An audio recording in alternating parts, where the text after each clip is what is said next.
ఈ మధ్య సెప్టెంబర్ 1వ తారీఖు నాడు శ్రీకృష్ణదేవరాయ ఆంధ్ర భాషా నిలయం 125వ స్థాపక దినోత్సవం జరిగింది.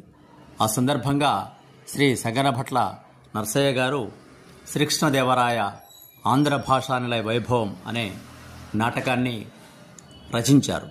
అందులో నేను మాడపాటి హనుమంతరావు పాత్రను ధరించడం జరిగింది.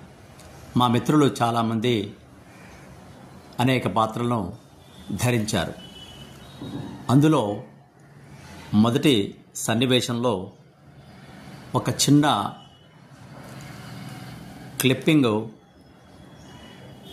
ఎవరో తీశారు. అది నాకు పంపించారు. దీన్ని మీ ముందుకు తీసుకువస్తున్నాను. వేద శాఖోపజీవితం శాస్త్ర పుష్ప సమాయుక్తం విద్వద్భ్రమర శోభితం అన్నట్లుగా